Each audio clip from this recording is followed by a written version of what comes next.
Hello दोस्तों, स्वागत है आपका मेरे इस यूट्यूब चैनल पे CGPSC CG आप मोबाइल बेस पे। आज हम देखने जा रहे हैं अर्जुना करंट अफेयर छत्तीसगढ़ विशेषांक को 2023 का जो हाल ही में एकदम लेटेस्ट एडिशन है। दोस्तों, आप सभी को पता है CGSI सब इंस्पेक्टर भर्ती का है ना एग्ज़ाम डेट आ चुका है। 29 जनवरी को SI भर्ती का एग्ज़ाम है। तो आप लोगों के पास अब केवल कुछ ही दिन शेष हैं। तो आप लोग करंट अफेयर और जितने भी MCQ क्वेश्चन हैं, ऑब्जेक्टिव क्वेश्चन, उन पे ज़्यादा फोकस कीजिए। और आप लोगों के लिए मैंने अधिक से अधिक question pattern series MCQ series लाने का प्रयास किया, जो आप मेरे चैनल के प्लेलिस्ट में जाके देख सकते हैं। ठीक है दोस्तों, तो बिना टाइम गंवाए हम लोग आगे बढ़ते हैं। चालू करते हैं अर्जुना करंट अफेयर विशेषांक में छत्तीसगढ़ विशेषांक को। ठीक है दोस्तों, चैनल में आगे बढ़ने से पहले आप लोगों को बता दूं कि अगर आप लोगों ने चैनल को सब्सक्राइब नहीं किया तो सब्सक्राइब कर लें, क्योंकि इसमें मैंने सब इंस्पेक्टर भर्ती से रिलेटेड बहुत सारे अच्छे लेवल के MCQ वीडियोस कराए हुए हैं, जो आपके आगामी RI, hostel warden, even CGPSC pre में भी काम आने वाले हैं। ठीक है दोस्तों,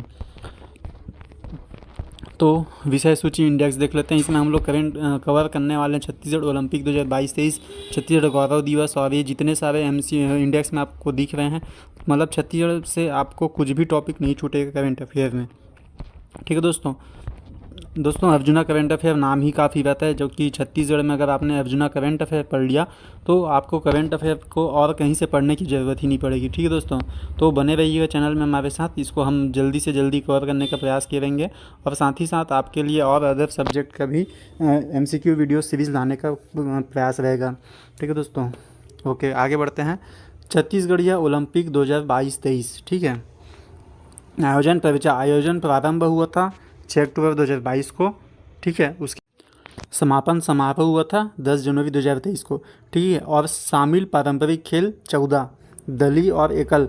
दोस्तों, मैं आप लोगों को जो करंट अफेयर पढ़ाऊंगा उसमें किस प्रकार के क्वेश्चन आ सकते हैं, पूछे जाएंगे, तो क्वेश्चन को फ्रेम करके भी बताऊंगा। ठीक है दोस्तों, कि किस प्रकार से क्वेश्चन उस टॉपिक से किए जा सकते हैं। जैसे कि अभी छत्तीसगढ़िया ओलंपिक 2022-23 कब से चालू हुआ और कब ख़त्म हुआ, ये डेट बहुत इंपॉर्टेंट है आपको, 6 अक्टूबर से 10 जनवरी। ठीक है, और टोटल इसके बीच दिन भी याद रख लेगा कि 6 अक्टूबर से 10 जनवरी के बीच कुल कितने दिन हुए, तो वो आपको जोड़ लीजिएगा कैलेंडर से मिला के कि कितने दिन हुए, है ना।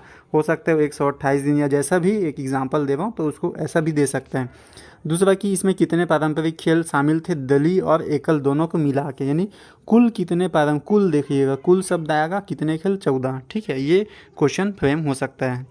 आगे बढ़ते हैं दोस्तों। उद्देश्य है ना, छत्तीसगढ़ के पारंपरिक खेल गतिविधियों को ग्रामीण क्षेत्र एवं नगरीय क्षेत्रों में प्रोत्साहित करना। दूसरा, प्रतिभागियों को मंच प्रदान करना। तीसरा, खेल के प्रति जागरूकता बढ़ाना एवं खेल भावना का विकास करना। और प्रायोजक कौन थे, नोडल विभाग इसके प्रायोजक थे, है ना। तो कौन कौन से नोडल विभाग, ग्रामीण क्षेत्रों में प्रतियोगिता आयोजन का दायित्व पंचायत एवं ग्रामीण विकास विभाग का था, और नगरीय क्षेत्रों में प्रतियोगिता आयोजन का दायित्व नगरीय प्रशासन एवं विकास विभाग का था। प्रतिभागी समूह, छत्तीसगढ़िया ओलंपिक में आयु वर्ग को 3 वर्गों में बांटा गया है, जिसमें महिला पुरुष दोनों श्रेणी के प्रतिभागी होंगे। प्रथम वर्ग में 18 वर्ष की आयु तक, द्वितीय वर्ग में 18 से 40 वर्ष की आयु, और तृतीय वर्ग में 40 वर्ष से अधिक। दोस्तों, ये आपके लिए काफ़ी IMP हो सकता है। ठीक है, इसमें ये कितने वर्ग में बांटा गया था, 3 वर्ग में, और ये वर्ष आयु याद रख लेगा। एक होता है 18 वर्ष से कम आयु तक, दूसरा 18 से 40 तक, और तीसरा 40 से अधिक आयु वर्ग तक, है ना। आप अगर ग्रामीण क्षेत्र से या शहरी क्षेत्र से बिलोंग करते होंगे तो आप लोगों ने अपने आसपास ये सब सुना होगा ही होगा। ठीक है, और पुरस्कार राशि, राज्य स्तरीय प्रतियोगिता में प्रत्येक आयु वर्ग व पुरस्कार की राशि निम्नानुसार है ना। दलीय श्रेणी में प्रथम पुरस्कार को 10,000, द्वितीय श्रेणी को 7,500, तृतीय श्रेणी को 5,000, और एकल श्रेणी में 1,000 प्रथम पुरस्कार, द्वितीय पुरस्कार 750 और तृतीय पुरस्कार 500। IMP है, याद रखिएगा। पारंपरिक खेल विधाएँ, छत्तीसगढ़ के पारंपरिक खेल प्रतियोगिता में निम्नांकित खेल विधाएँ सम्मिलित की जाएंगी। खेल का नाम, ठीक है दोस्तों, तो ये खेल का नाम बहुत IMP है, इसमें से याद रखिएगा। हो सकता है एग्ज़ाम में ऐसा दे दे आपको कि इनमें से कौन सा खेल शामिल नहीं था।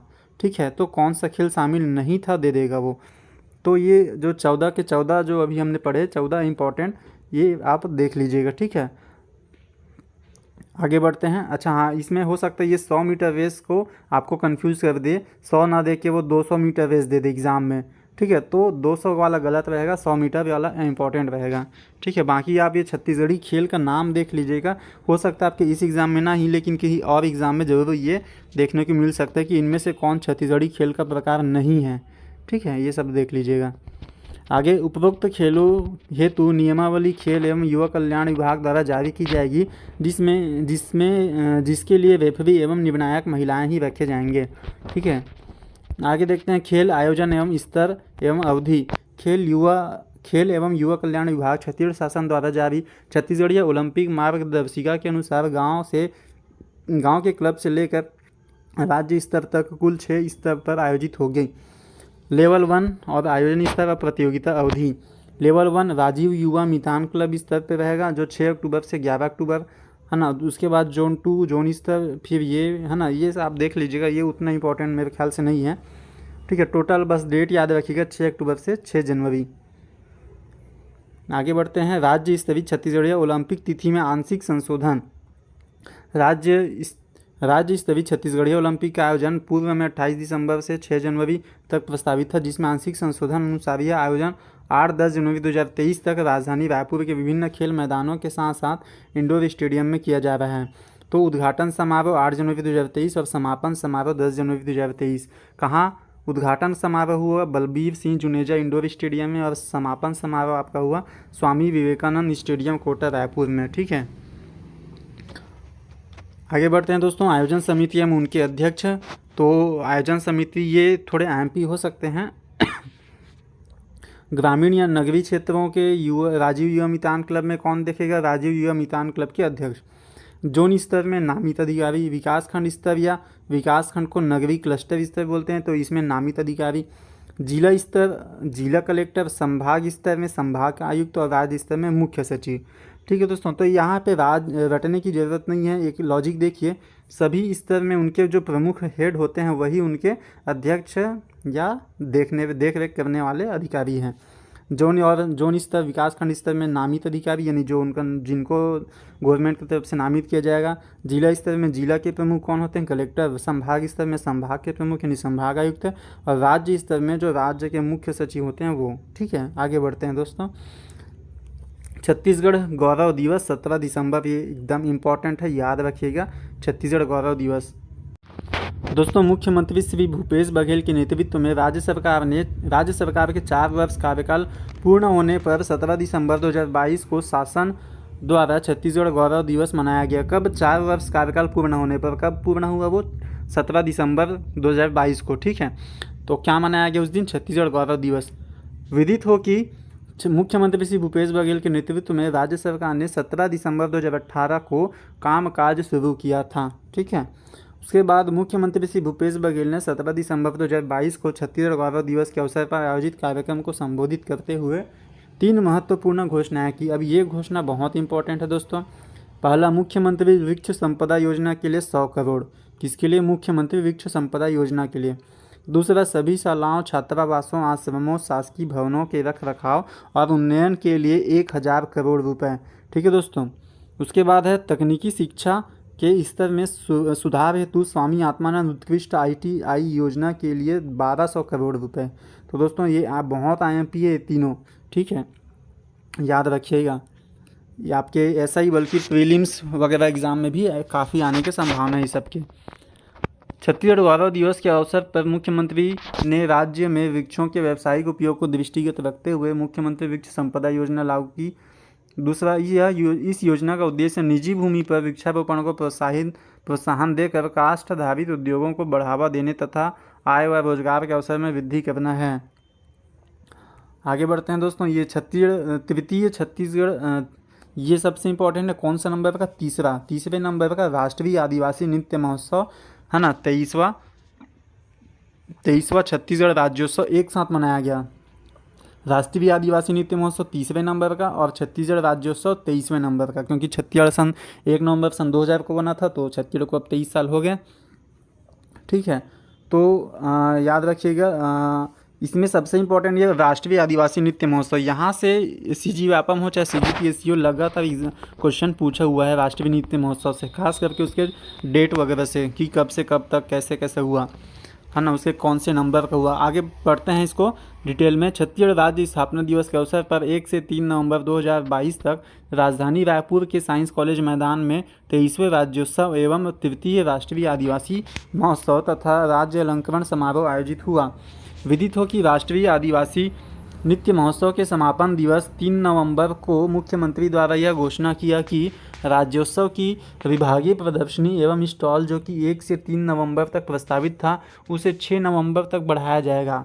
ठीक है दोस्तों, तो यह देखिए अब इसको समझते हैं क्या क्या हुआ। 3 नवंबर को जो राष्ट्रीय आदिवासी नृत्य महोत्सव वो केवल 3 दिन तक था, और जो राज्योत्सव था विभागीय प्रदर्शनी है ना, जो अलग अलग स्टॉल लगाए जाते हैं राज्योत्सव में कभी जाएंगे तो वो जो स्टॉल वाला जो विभागीय प्रदर्शनी था उसको 1 से 6 नवंबर, पहले 3 नवंबर तक था लेकिन इसको 3 दिन और बढ़ाया गया है ना, तो ये 1 से 6 नवंबर यानी 6 दिन हुआ। एग्जामिनर आपको यहीं पे घुमाएगा और कन्फ्यूज़ कर देगा, है ना, इन दोनों के डेट को इंटरचेंज कर देगा कि राष्ट्रीय आदिवासी महोत्सव 6 दिन था और राज्योत्सव 3 दिन था, ऐसा करके, तो आप ध्यान रखिएगा। और छत्तीसगढ़ राज्य अलंकरण का जो पुरस्कार था वो 1 नवंबर सन 2000 को दिया गया। आगे बढ़ते दोस्तों, 1 नवंबर सन 2022 को सुबह नृत्य महोत्सव का शुभारंभ हुआ और शाम को राज्योत्सव के अवसर पर राज्य अलंकरण प्रदान किया गया। इस महोत्सव में देश के सभी राज्यों एवं केंद्र शासित प्रदेशों के 1400 कलाकार एवं 10 देशों के 100 कलाकार, है ना, 10 अलग अलग देशों के 100 कलाकार, है ना, इस प्रकार कुल 1500 कलाकारों ने अपनी प्रस्तुति दी। राज्य सरकार द्वारा छत्तीसगढ़ की आदिवासी कला संस्कृति रीति रिवाज उत्सव परंपरा के संरक्षण व संवर्धन तथा देश के राज्यों सहित विश्व के अन्य देशों में निवासरत आदिवासी लोगों के कला संस्कृति के आदान प्रदान के उद्देश्य से प्रदेश में भव्य आदिवासी नृत्य महोत्सव का आयोजन शुरू किया गया है। उल्लेखनीय है कि विगत वर्ष राष्ट्रीय आदिवासी नृत्य महोत्सव में भारत के 25 राज्यों के 1400 से अधिक कलाकार एवं 7 देशों के कलाकार ने भाग लिया था। ठीक है दोस्तों, तो ये राष्ट्रीय आदिवासी नृत्य महोत्सव 2022 से संबंधित जो एकदम इम्पोर्टेंट है वो देख लेते हैं। आयोजन तिथि हुआ 1 नवंबर से 3 नवंबर 2022। आयोजन स्थल कहाँ? साइंस कॉलेज मैदान रायपुर में, है ना। और कुल शामिल श्रेणी, है ना, 2 थीम में था। पहला थीम था फसल कटाई से संबंधित आदिवासी नृत्य पे डांस करना था, दूसरा की आदिवासी परंपराएं और रीति रिवाज संबंधी नृत्य पे डांस करना था। ठीक है दोस्तों, इसमें कुल पुरस्कृत राशि जो था वो 20 लाख रुपए था प्रत्येक श्रेणी हेतु। प्रथम श्रेणी को 5 लाख, द्वितीय श्रेणी को 3 लाख और तीसरे नंबर पे आने पे 2 लाख का पुरस्कार दिया गया। और इसमें जो कुल 10 देश थे वो 10 देश बहुत ही इंपॉर्टेंट हो सकते हैं दोस्तों, याद रखिए। देखिए, मोजाम्बिक, टोगो, मंगोलिया, रूस, Maldives, Indonesia, Serbia, New Zealand, Egypt, मिस्र और रवांडा। ठीक है दोस्तों, इसका आप जैसा चाहें वैसा ट्रिक बना सकते हैं। इसका सभी देशों के पहले अक्षर को लिख लीजिएगा, MTMRMISN ऐसा करके, और अपने मन चाहे आगे पीछे करके कुछ ट्रिक बना लीजिएगा। ठीक है दोस्तों, उद्घाटन मुख्य अतिथि देखते हैं। उद्घाटन समारोह के जो मुख्य अतिथि थे हमारे भूपेश बघेल जी, है ना, मुख्यमंत्री। दूसरे और समापन समारोह में हेमंत सोरेन जी जो झारखंड के मुख्यमंत्री हैं ना, पिछले साल भी यही थे। और आगे बढ़ते हैं, इसमें इंपॉर्टेंट चीज़, जो पुरस्कृत राज्य हुए, केंद्र शासित प्रदेश हुए, वो कौन थे? फसल कटाई से संबंधित आदिवासी नृत्य में अगर देखा जाए तो प्रथम स्थान पे कर्मा नृत्य छत्तीसगढ़ का, द्वितीय स्थान पे ढेंगसा नृत्य उड़ीसा का, तृतीय स्थान पे गद्दी नृत्य हिमाचल प्रदेश का। श्रेणी, दूसरा श्रेणी जो था वो आदिवासी परंपराएं और रीति रिवाज से संबंधित नृत्य। प्रथम स्थान पे तमांग सेलो नृत्य सिक्किम, दूसरे स्थान पे घुड़का नृत्य उड़ीसा, तीसरे स्थान पे दमकच नृत्य झारखंड। ठीक है दोस्तों, देखिए उड़ीसा दोनों में सेकंड आया हुआ है। ठीक है, याद रखिए। विशेष ज्यूरी सांत्वना पुरस्कार असम और गुजरात को मिला है। आगे बढ़ते हैं दोस्तों, राष्ट्रीय आदिवासी नृत्य महोत्सव के लिए थीम अभी हमने पढ़ा है, 2 थीम था। पहला फसल कटाई पर होने वाले आदिवासी नृत्य, दूसरा आदिवासी परंपराएं और रीति रिवाज संबंधी नृत्य। पुरस्कार राशि अभी देखा, first 5 lakh, second 3 lakh, third 2 lakh. आगे बढ़ते हैं। कार्यक्रम के मुख्य अतिथि एवं अध्यक्षता। 1 नवंबर 2022 को राष्ट्रीय आदिवासी नृत्य महोत्सव एवं राज्योत्सव का भव्य उद्घाटन कार्यक्रम आयोजित हुआ। इसके मुख्य अतिथि थे श्री भूपेश बघेल, मुख्यमंत्री। अध्यक्षता जो किया, ये देखिए दोस्तों, मुख्य अतिथि भूपेश बघेल जी थे, लेकिन कार्यक्रम की अध्यक्षता जो किए वो चरणदास महंत जी, जो विधानसभा अध्यक्ष हैं छत्तीसगढ़ के। दोस्तों, चरणदास महंत जी कौन से विधानसभा क्षेत्र से विधानसभा विधायक हैं, कमेंट करके जरूर बताइएगा, ठीक है। आगे यहाँ देखते हैं, है ना, आगे देखते हैं। 1 नवंबर को शाम 7 बजे राज्योत्सव के अवसर पर राज्य अलंकरण समारोह आयोजित हुआ। मुख्य अतिथि राज्यपाल शिवश्री अनुसुईया उइके, अध्यक्षता मुख्यमंत्री श्री भूपेश बघेल जी थे। 3 नवंबर 2022 को आदिवासी नृत्य महोत्सव का समापन समारोह हुआ और उस समापन समारोह के मुख्य अतिथि श्री हेमंत सोरेन जी थे, ठीक है। इसकी अध्यक्षता मुख्यमंत्री श्री भूपेश बघेल ने किया। छत्तीसगढ़ महतारी की कांस्य प्रतिमा का अनावरण भी किया। कहाँ पे अनावरण किया गया? छत्तीसगढ़ महतारी की कांस्य प्रतिमा कलेक्ट्रेट चौक रायपुर में अनावरण हुआ, है ना। अनावरण तिथि 1 नवंबर 2022 को अनावरण करता मुख्यमंत्री जी भूपेश बघेल जी। कुल ऊंचाई 11 फीट का निर्माण करता पद्मश्री JM नेल्सन भिलाई के रहने वाले, ठीक है। ये पद्मश्री अवार्डेड, है ना, मूर्तिकार है। और इसमें कहा गया है कि माटी की परंपरा और संस्कृति को बढ़ावा देने के लिए छत्तीसगढ़ की अस्मिता, सम्मान, स्वाभिमान के प्रतीक स्वरूप राज्य के सभी जिलों में छत्तीसगढ़ महतारी की प्रतिमा स्थापित की जाएगी, ठीक है। आगे बढ़ते हैं दोस्तों। तृतीय आदिवासी नृत्य महोत्सव में प्रतिभागी प्रमुख नृत्य एवं संबद्ध राज्य और देश। ये थोड़ा IMP हो सकता है, देख लीजिए। उड़ीसा में घुबकुड़ू नृत्य घुड़का जनजाति द्वारा, है ना। घुड़का नृत्य, दालखाई नृत्य, ढेंगसा नृत्य। ढेंगसा नृत्य को प्रथम स्थान से द्वितीय स्थान मिला है, और ये घुड़का जनजाति के घुड़का नृत्य को भी द्वितीय स्थान अलग अलग श्रेणियों में मिला है। दूसरा है झारखंड का हो नृत्य, है ना। ये बहुत इंपॉर्टेंट है, इंडिया GS में आपके क्वेश्चन आता है कि हो नृत्य या हो जनजाति कहाँ रहते हैं? झारखंड में। तेलंगाना में लंबाडी नृत्य, तमिलनाडु में थोड़ा नृत्य, है ना। थोड़ा बोलिए या फिर तोड़ा बोलिए, है ना। टोडा जनजाति जो होता है तमिलनाडु में है, ठीक है। आगे जम्मू कश्मीर में धमाली नृत्य, गुजरात में सिद्धि गोमा नृत्य, राठवा नृत्य, केरल में पीरिया निरुत्थम नृत्य, असम में दोमती के कण कुरुख नृत्य, बाल मफा नृत्य, बोरो नृत्य, कुरुख करम नृत्य, लाली लांग नृत्य, बागदोई सीखला नृत्य। मध्य प्रदेश शैली गेड़ी नृत्य, एक्चुअली में अलग से सैला नृत्य होना चाहिए, है ना। उसके बाद है गेड़ी नृत्य, फिर कर्मा नृत्य, फिर सैताम नृत्य। उत्तराखंड में हारुल नृत्य, है ना। नागालैंड में गौर नृत्य, माकू हिमिशी नृत्य, ठीक है। ये सब नृत्य दोस्तों आपके इंडिया GS लेवल से भी इम्पोर्टेंट है। आपके SSC वगैरह एग्ज़ाम दिलाएंगे, रेलवे वगैरह का, तो सब में इम्पोर्टेंट क्वेश्चन बन के आता है। तो दोस्तों ये सब मध्य प्रदेश का हमने देखा, है ना। उत्तराखंड में हारुल नृत्य, जौनसार जनजाति। नागालैंड में गौर नृत्य, माकू हिमिसी नृत्य। महाराष्ट्र में धनगरी गजा नृत्य, सोंगी मुखौटा नृत्य। अरुणाचल प्रदेश में इगू नृत्य। मणिपुर में डांस ऑफ लाइवलीहुड खरीम खरा नृत्य। सिक्किम में तमांग सेलो नृत्य। राजस्थान में चक्री नृत्य, गैर घुमरा नृत्य। लद्दाख में बल्कि नृत्य। मेघालय में वांगला नृत्य, है ना। त्रिपुरा में होजगिरी नृत्य। छत्तीसगढ़ में वैवाहिक नृत्य भुंजिया या कर्मा नृत्य। उसके बाद गोवा में कुंभी नृत्य। उत्तर प्रदेश में झिंझी नृत्य। हिमाचल प्रदेश में गद्दी नृत्य, ठीक है दोस्तों। और ये विदेशी कलाकार और उनके नृत्य हैं। न्यूजीलैंड का हाका नृत्य, मंगोलिया का जोरून नृत्य, रूस का वरेनका नृत्य, गलिया नृत्य, कोसेंग सूट नृत्य। अन्य देश का पारंपरिक नृत्य। ये आप, है ना, देख लीजिएगा। दोस्तों छत्तीसगढ़ में आयोजित अब तक आदिवासी नृत्य, है ना। तो छत्तीसगढ़ में अब तक कुल 3 आदिवासी नृत्य महोत्सव आयोजन किया जा चुका है। ये प्रथम वाला आपके CGPSC अभी हाल ही में एग्ज़ाम हुआ था, प्रीलिम्स, उसमें पूछा था, है ना। छत्तीसगढ़ में प्रथम आदिवासी नृत्य 27 से 29 दिसंबर 2019 में हुआ था। दूसरा 28 से 30 अक्टूबर 2021 और तीसरा 1 से 3 नवंबर 2022, ठीक है दोस्तों। ट्रिक वगैरह जैसा भी आपसे जमता है बना लीजिए। पहला 27 से 29 दिसंबर, दूसरा है 28 से 30 अक्टूबर और उसके बाद है 1 से 3 नवंबर। फिर दोस्तों विदित हो कि है ना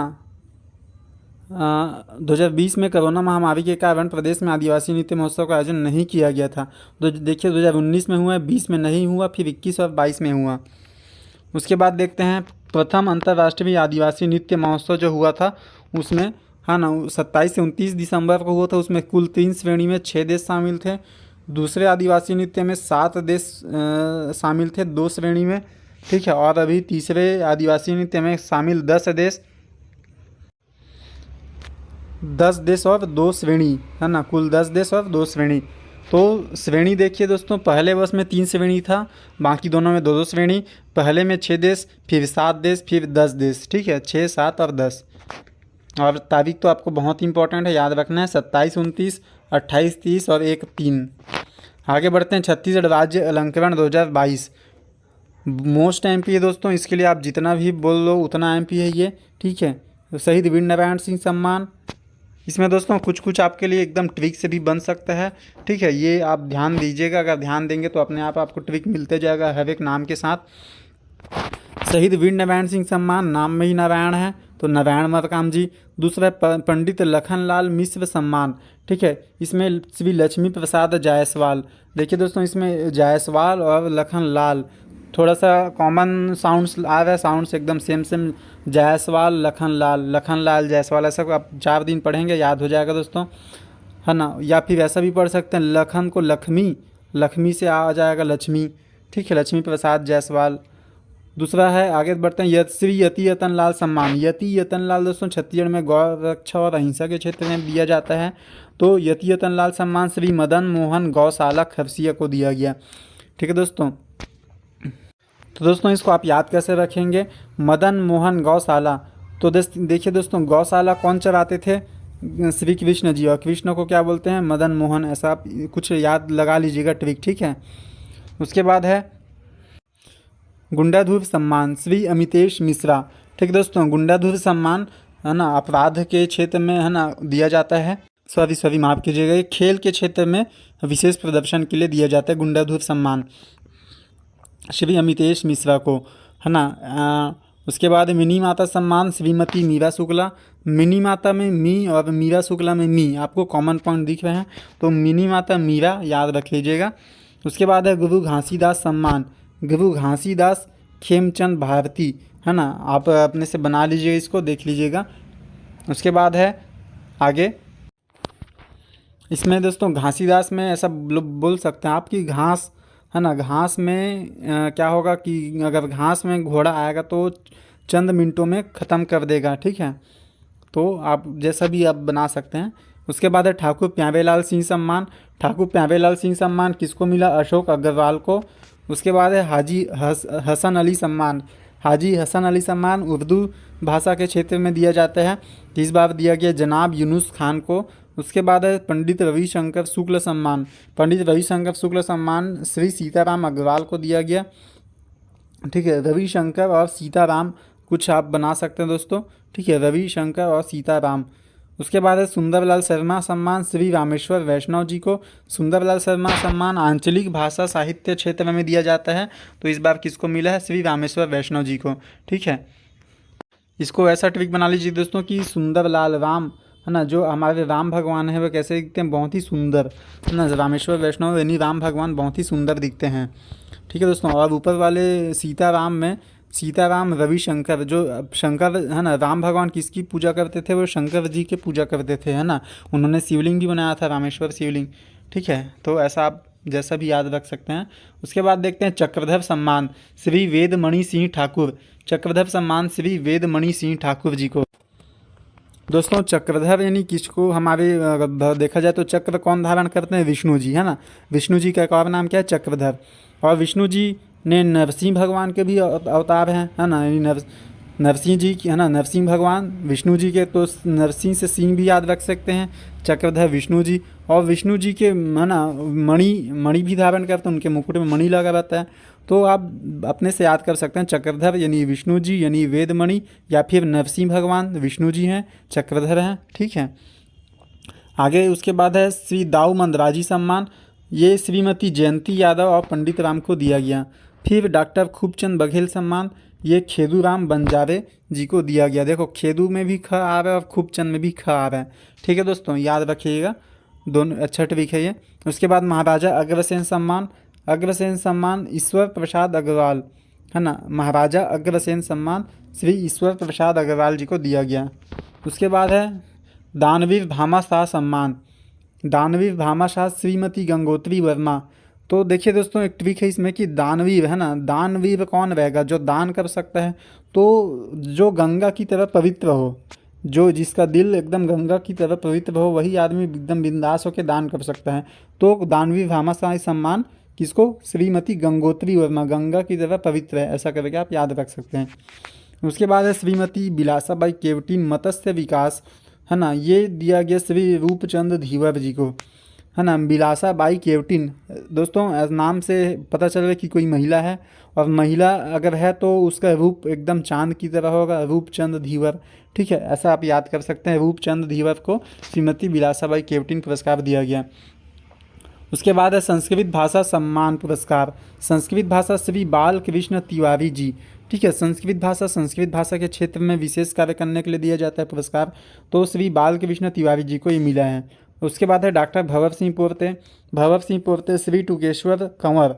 ठीक है, भंवर सिंह पोर्ते टुकेश्वर कंवर जी। दोस्तों अगर भंवर आता है ना, भंवर यानी चक्रवात, ऐसा सब भंवर आता है, तो भंवर आता है तो क्या आप बाहर जाके निकलते हैं क्या, नहीं, क्योंकि आप भंवर में फंस जाएंगे। तो भंवर में आप निकलने के बजाय आप अपने घर से खिड़की से उसको टुकुर टुकुर निहारते रहते हैं, है ना, कि भंवर कब जाएगा तो कब हम बाहर निकलेंगे, तो आप अपने घर के खिड़की से उसको टुकुर टुकुर निहारते रहते हैं। तो भंवर सिंह पोर्ते सम्मान श्री टुकेश्वर कंवर जी को मिला है। उसके बाद है दोस्तों महाराजा रामानुज प्रताप सिंहदेव पुरस्कार, है ना, ये मिला है एनटीपीसी सीपत, उज्जवल नगर, बिलासपुर और श्री पालूराम साहू को। उसके बाद है बिसाहू दास महंत पुरस्कार, ये मिला है श्री आनंद देवांगन और श्री पद्मचरण देवांगन। उसके बाद श्री राजन देवांगन और श्री कृष्ण कुमार देवांगन को। आगे है राजेश्वरी करुणा माता हथकरघा प्रोत्साहन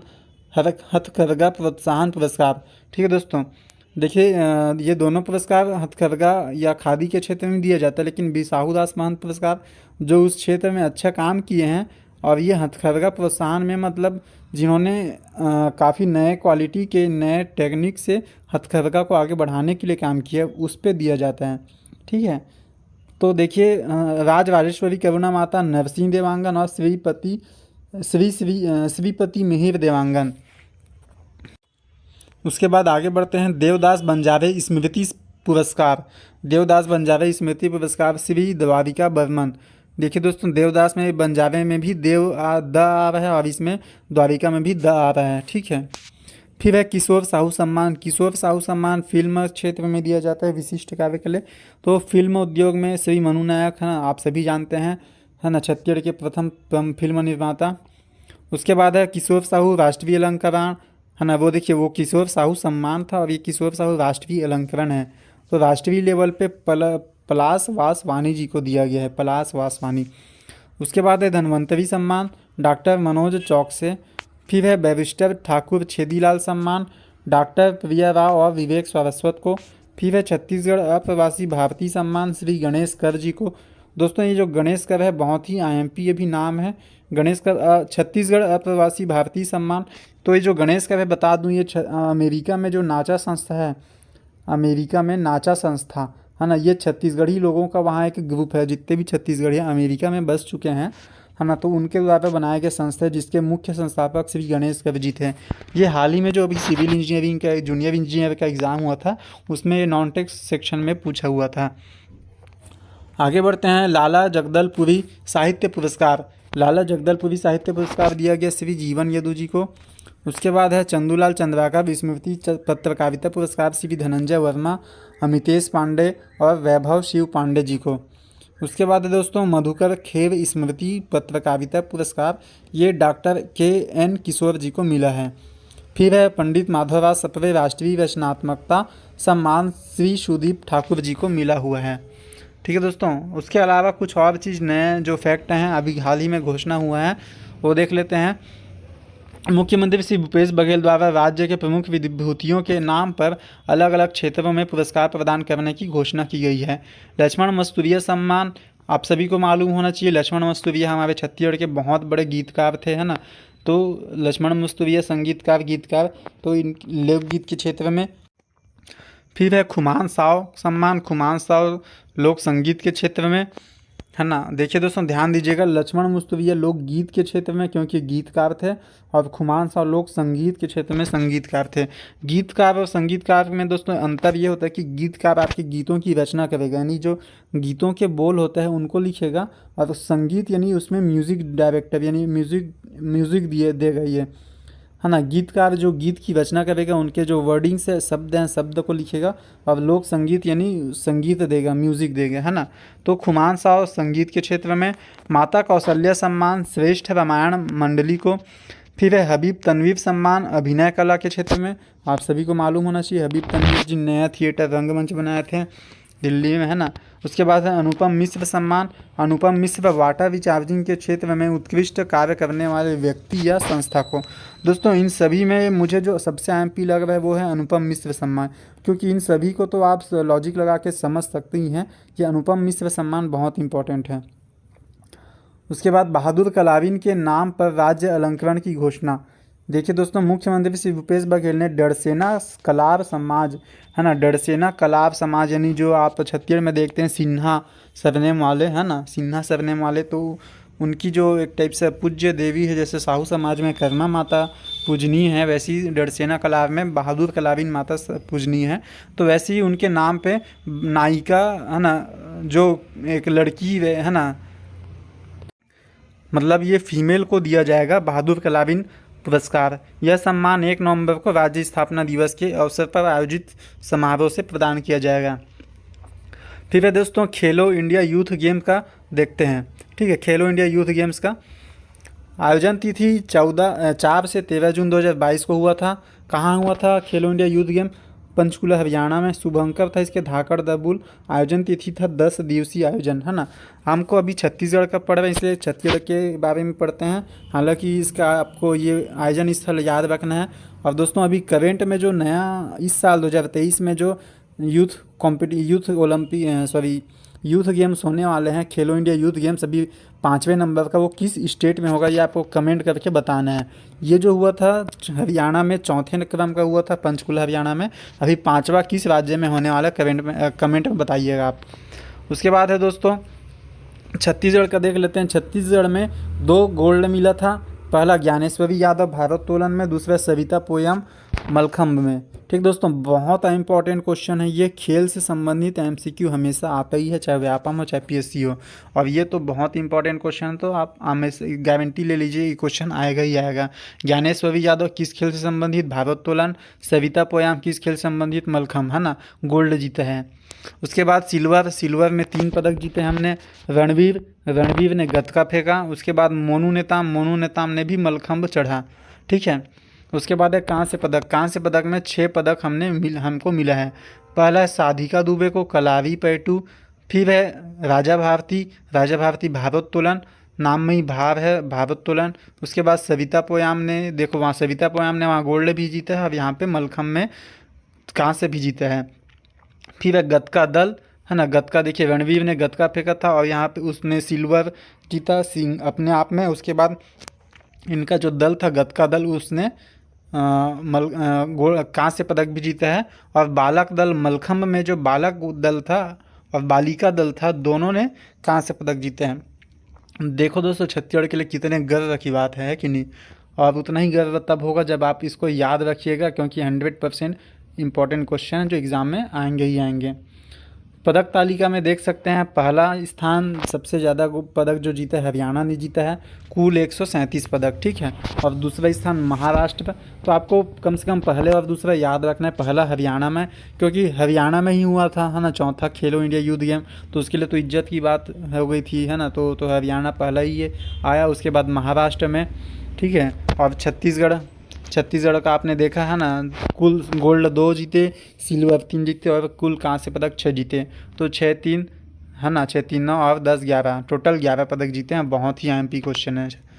उसके बाद है दोस्तों, है ना, स्वच्छ सर्वेक्षण अवार्ड 2022 को भारत का सबसे स्वच्छ शहर इंदौर लगातार कौन से नंबर का है दोस्तों, ये इंपॉर्टेंट है, लगातार 6वीं बार बना है, ये इंपॉर्टेंट है। पहला तो हर कोई जान जाएगा इंदौर है करके, लेकिन लगातार 6वीं बार आया। दूसरा, देश का दूसरा, अब देखो दोस्तों पहला तो हर कोई याद रख लेता है, इस बार एग्जामिनर क्या है, दिमाग चला देगा। दूसरा कौन आया, दूसरा सबसे स्वच्छ शहर, तो दूसरा नंबर पर आया सूरत, ठीक है। तीसरा नंबर पर आया नवी मुंबई। दोस्तों छत्तीसगढ़ का प्रदर्शन क्या रहा वो देखिए। दिल्ली के ताल कटोरा स्टेडियम में आयोजित स्वच्छ अमृत महोत्सव में एक बार फिर छत्तीसगढ़ ने स्वच्छता में बाजी मारी है। छत्तीसगढ़ के नगरीय प्रशासन एवं श्रम मंत्री श्री शिव डहरिया ने आवासन और शहरी कार्य मंत्री हरदीप पुरी के हाथों सम्मान ग्रहण किया, है ना। तो यहाँ पे क्वेश्चन क्या निकल के आ रहा है, छत्तीसगढ़ के नगरीय प्रशासन एवं श्रम मंत्री कौन है, श्री शिव डहरिया जी। उसके बाद है 1 लाख से अधिक आबादी वाले शहरों में अंबिकापुर छत्तीसगढ़ का सबसे स्वच्छ शहर बना, देश में स्थान 4था है। देखिए दोस्तों, देश में पहला इंदौर, दूसरा सूरत, तीसरा मुंबई और देश में छत्तीसगढ़ के जो अंबिकापुर है वो 4था है। किसमें, 1 लाख से अधिक जनसंख्या वाले शहरों में अंबिकापुर 4था है। स्वच्छता सर्वेक्षण के इंडियन स्वच्छता लीग ISL में छत्तीसगढ़ के 8 शहरों ने बाजी मारी, है ना, ये सब देख लीजिएगा। और बेस्ट परफॉर्मिंग श्रेणी में छत्तीसगढ़ को दूसरा स्थान मिला है, किसमें, बेस्ट परफॉर्मिंग श्रेणी में। फिर है दोस्तों छत्तीसगढ़ का सबसे स्वच्छ शहर, बेस्ट परफॉर्मिंग स्टेट की श्रेणी में छत्तीसगढ़ को कौन सा स्थान मिला, दूसरा स्थान, है ना। प्रथम स्थान मध्य प्रदेश। छोटे शहरों की श्रेणी में दुर्ग जिले का पाटन, है ना, ईस्ट जोन में पहला है, देश में दूसरा स्थान है। फिर 20 से 25 हज़ार आबादी वाले शहरों में बलौदाबाजार। तो दोस्तों बस इतने 3 चीज़ याद रखने की, बेस्ट परफॉर्मिंग स्टेट में छत्तीसगढ़ दूसरा, छोटे शहरों की श्रेणी में दुर्ग जिले का पाटन ईस्ट जोन में पहला और देश में दूसरा, और 20 से 25 हज़ार आबादी वाले शहरों में बलौदाबाजार ईस्ट जोन में सिटीजन फीडबैक अवार्ड से पुरस्कृत हुआ है। उसके बाद स्वच्छता सर्वेक्षण के इंडियन स्वच्छता लीग ISL में छत्तीसगढ़ के 8 नगरीय निकायों ने बाजी मारी है ना। इनमें से 7 नगरीय निकायों को प्रथम स्थान एवं 1 नगरीय निकाय को द्वितीय स्थान प्राप्त हुआ है। देख लेते हैं दोस्तों कि 7 नगरीय निकाय को जिनको प्रथम मिला है और द्वितीय किसको मिला है। तो जो प्रथम मिला है वो है भटगांव, माना कैंप, है ना, खैरागढ़, जसपुर, कोंडागांव, बिरगांव, अंबिकापुर को। और जो द्वितीय मिला है दोस्तों वो है नगरीय निकाय जिसको मिला है रायपुर को 10 लाख से अधिक आबादी वाले शहरों में दूसरा स्थान, है ना दोस्तों। काफ़ी गर्व की बात है, हालांकि जाओगे तो बहुत ही कम देखने को मिलते हैं ऐसा, लेकिन फिर भी मानना पड़ेगा। रायपुर 10 लाख से अधिक आबादी वाले शहरों में दूसरा स्थान प्राप्त किया है। उसके बाद है स्वच्छ भारत मिशन ग्रामीण में, है ना, वो था शहरी के बाद। अब ग्रामीण क्षेत्र में देख लेते हैं स्वच्छ भारत मिशन ग्रामीण में। 2 अक्टूबर 2022 को राष्ट्रपति द्रौपदी मुर्मू के द्वारा स्वच्छ भारत दिवस पर नई दिल्ली के विज्ञान भवन में आयोजित समारोह में छत्तीसगढ़ को पुरस्कृत किया गया है। छत्तीसगढ़ के स्वच्छ भारत मिशन ग्रामीण ने अपने उत्कृष्ट कार्यों से एक बार फिर से पूरे देश में अपना परचम लहराते हुए 4 राष्ट्रीय पुरस्कार जीता है। कितने, 4 राष्ट्रीय पुरस्कार दोस्तों। किसने, स्वच्छ भारत मिशन ग्रामीण में छत्तीसगढ़ ने 4 राष्ट्रीय पुरस्कार। कौन कौन से वो 4 राष्ट्रीय पुरस्कार देख लेते हैं। पहला है ईस्ट जोन यानी पूर्वी जोन में छत्तीसगढ़ पहला है, पूर्वी जोन में दुर्ग जिला दूसरा है, पूर्वी जोन में बालोद जिला तीसरा है, और जो सेंट्रल जोन है उसमें ODF प्लस पर दीवार लेखन में छत्तीसगढ़ तीसरा स्थान है। तो देखो दोस्तों याद करने में ज़्यादा दिक्कत नहीं जाएगा। पहला में पहला, है ना, दुर्ग दूसरा, बालोद तीसरा, और ODF प्लस पर दीवार लेखन में छत्तीसगढ़ तीसरा स्थान, याद रखिएगा। उसके बाद आगे बढ़ते हैं बेरोजगारी दर का रिपोर्ट, है ना, जो हम बेरोजगार लोगों के लिए क्या ही बोल सकते हैं, अब इसको केवल एक मजाक के सिवा कुछ नहीं रह गया ये। फिर भी याद तो करना पड़ेगा, जब रोजगार पाना है तो एग्ज़ाम निकालना है तो याद करना ही पड़ेगा। आगे देख लेते हैं, पढ़ लेते हैं इसको भी। कौन जारी करने वाला कौन है, जारी करता संस्थान है centre for monitoring Indian economy. इसी को खोज रहे थे हम काफ़ी दिनों से। कौन है जारी करता संस्थान, centre for monitoring Indian economy है। उसके बाद स्थिति क्या है, 31 दिसंबर 2022 तक की स्थिति में, रिपोर्टिंग माह दिसंबर 2022 का। ये देश में बेरोजगारी दर 8.30%, शहरी क्षेत्रों में 10.09 और ग्रामीण क्षेत्र में 7.44। ये सभी IMP दोस्तों याद रखिएगा। कौन जारी करता है, कौन से माह की है, कितने ओवरऑल कितना है और शहरी में और ग्रामीण में, है ना। तो शहरी में 10, ग्रामीण में 7.44 और टोटल ओवरऑल 8 है। देख लेते हैं भारत और छत्तीसगढ़ का, है ना। ये मंथ वाइज अर्जुना ने इसलिए दिया है क्योंकि अभी हाल ही में CGPSC का कोई एग्ज़ाम हुआ था, उसमें उन्होंने पिछले 2-3 महीनों का एक साथ पूछ दिया था। तो अभी हाल ही में अगर पढ़ना ही है तो केवल 3 महीनों का पढ़ लीजिएगा। छत्तीसगढ़ में सितंबर में 0.1% था, अक्टूबर में 0.9% पे, फिर ये जो है, सॉरी, हाँ ये छत्तीसगढ़ का ही है, हम जो पढ़ रहे हैं छत्तीसगढ़ में बेरोजगारी दर सितंबर में 0.1% था हमारे यहाँ, अक्टूबर में 0.9%, नवंबर 2022 में 0.1% बेरोजगारी दर, उसके बाद दिसंबर में 3.4% की बेरोजगारी दर अभी हाल ही में बनी हुई है। देखिए दोस्तों, है ना, अनएम्प्लॉयमेंट रेट 4 जनवरी 2023, ये 4 जनवरी 2023 का हाल ही का लेटेस्ट एडिशन का जानकारी है। इंडिया में 8.4%, शहरी क्षेत्र में 9.9 और ग्रामीण क्षेत्र में 7.7। तो दोस्तों यहाँ पे हमने जो पढ़ा वो उसको छोड़ दीजिए, ये लेटेस्ट है 4 जनवरी 2023 वाला। इसको देखिए, इंडिया में 8.4, अर्बन में 9.9 और रूरल में 7.7, यानी अर्बन यानी शहरी क्षेत्र में, रूरल यानी 7.7 जो ग्रामीण क्षेत्र में है। उसके बाद अनएम्प्लॉयमेंट रेट में सबसे ज़्यादा बेरोजगारी दोस्तों ये कहाँ है बोला जाएगा तो आंध्र प्रदेश में 7.7 है। दूसरे नंबर पे दोस्तों ये असम में है ना, 4.7 नंबर। तीसरे, सॉरी ये 1 मिनट दोस्तों, ये क्रम वाइज तो नहीं है, ये बस डाटा को यहाँ पे लिख दिया गया है। पहले नंबर पे अगर देखा जाए तो सबसे ज़्यादा जो दिख रहा है, अगर नीचे से देखते हुए आए तो ये आपको दिखेगा, ये 37 हरियाणा में दिख रहा है दोस्तों। उसके बाद है ना 37 हरियाणा में, फिर दिल्ली में 20 दिखा रहा है, नहीं सॉरी, उसके बाद राजस्थान में 28 है। ठीक है दोस्तों, तो इसको आप लोग देख लीजिएगा। बस आप छत्तीसगढ़ के याद रखिएगा, है ना। 0.9 अक्टूबर में था, नवंबर में 0.1 और दिसंबर में 3.4। उसके बाद छत्तीसगढ़ की 5वीं विधानसभा उपचुनाव, छत्तीसगढ़ की 5वीं विधानसभा उपचुनाव देखिए दोस्तों। छत्तीसगढ़ विधानसभा वर्तमान में दलीय स्थिति, छत्तीसगढ़ में टोटल विधानसभा के कितने सीट है दोस्तों, विधानसभा के कुल 90 सीट हैं, है ना, 90। तो 90 में से 71 सीट अभी कांग्रेस के पास है। ठीक है दोस्तों, फिर भी ये काफ़ी नहीं बोलना चाहिए। दूसरा है भारतीय जनता पार्टी, भारतीय जनता पार्टी नहीं, बीजेपी के पास 14 सीट है, जनता कांग्रेस छत्तीसगढ़ के पास 3 सीट है, और बहुजन समाज पार्टी, है ना, बसपा मायावती जी हाथी छाप, उसमें 2 सीट है छत्तीसगढ़ में, बहुजन समाज पार्टी के 2 सीट हैं। तो पूरा चीज़ याद रखिएगा, कब क्या पूछ दे कोई नहीं जानता। उसके बाद है छत्तीसगढ़ की 5वीं विधानसभा में अब तक हुए उपचुनाव। तो अभी कौन सा सबसे इम्पोर्टेंट यहाँ पे एक नया क्वेश्चन देखिए, छत्तीसगढ़ में अभी कौन सा विधानसभा चल रहा है, 5वां नंबर का विधानसभा चल रहा है। ठीक है, तो उपचुनाव अभी तक हुए उपचुनाव, 5 बार उपचुनाव हो चुके हैं दोस्तों, है ना। उपचुनाव कब होता है, जब कोई विधानसभा सीट या कोई भी गवर्नमेंट जो सीट है वो खाली हो जाए किसी न किसी कारण से। जैसे कि देखिए सीट रिक्त होने के कारण, है ना, दिया हुआ है। तो पहले दंतेवाड़ा में भीमा राम मंडावी जी भाजपा से थे, वो नक्सली हमले में शहीद हो गए। उसके बाद जो उपचुनाव हुआ उसमें विजय कौन हुए वहाँ पे, देवती महेंद्र कर्मा जी कांग्रेस से। फिर चित्रकूट उपचुनाव, दीपक बैज, कांग्रेस का सीट खाली हुआ, है ना। तो ये क्या हुए, ये सांसद निर्वाचित हुए, है ना। तो उसके बाद यहाँ पे जो उपचुनाव हुआ उसमें श्री राजमन बेंजाम कांग्रेस से बने चित्रकूट, है ना, विधायक। फिर मरवाही विधायक, मरवाही में अजीत जोगी जो थे उनका निधन हो गया। तो उसके बाद वहाँ पे डॉक्टर कृष्ण कुमार ध्रुव कांग्रेस के थे, उन्होंने ना वो विधायक बने। खैरागढ़ उपचुनाव देवव्रत सिंह थे, है ना, उनका निधन हो गया। वहाँ पे कौन बने, श्रीमती यशोदा वर्मा कांग्रेस के।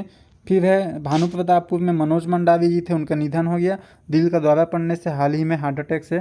तो वहाँ पे जो बने श्रीमती सावित्री मंडावी जी कांग्रेस के सीट से, है ना, ये विजय हुए।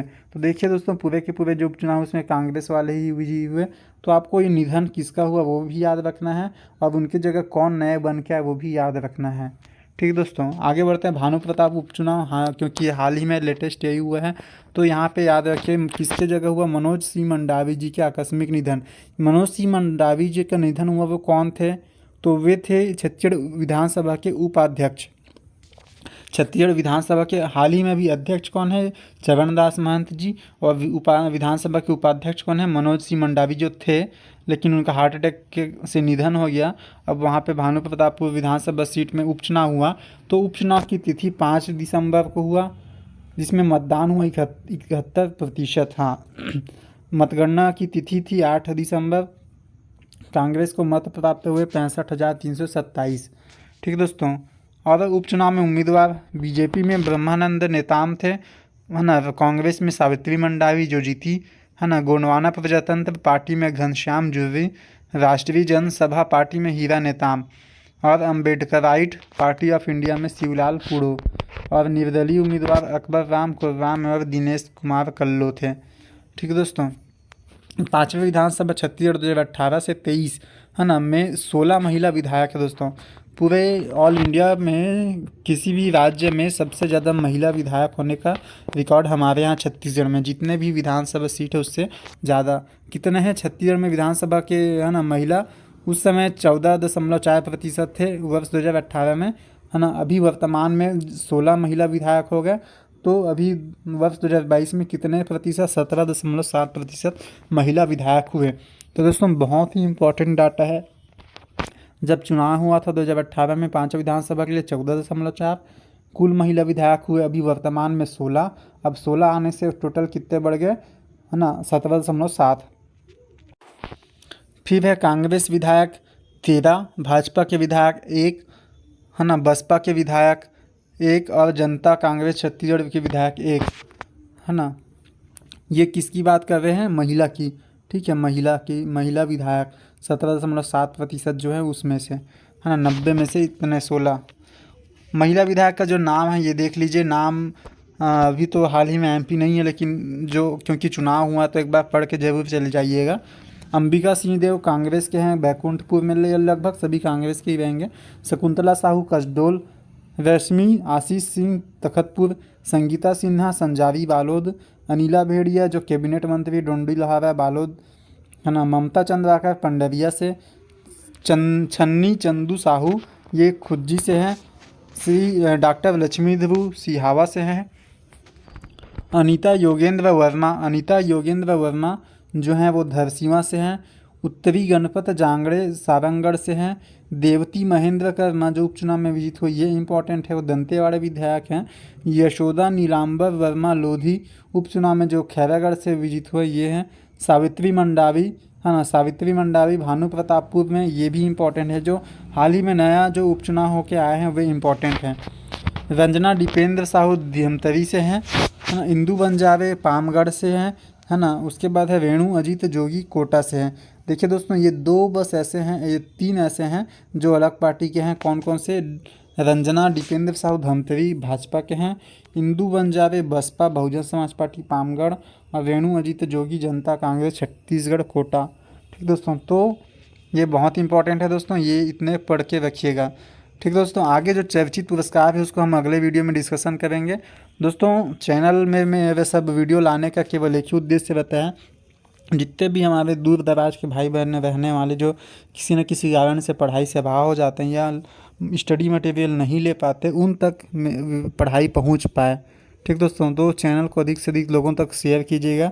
हम सब इंस्पेक्टर भर्ती से पहले ये करंट अफेयर सीरीज़ कंप्लीट कर लेंगे, और इसके अलावा बहुत सारे नए नए MCQ सीरीज़ भी लाएंगे। दोस्तों चैनल पर बने रहिएगा, सब्सक्राइब कीजिएगा और शेयर कीजिएगा। Thank you.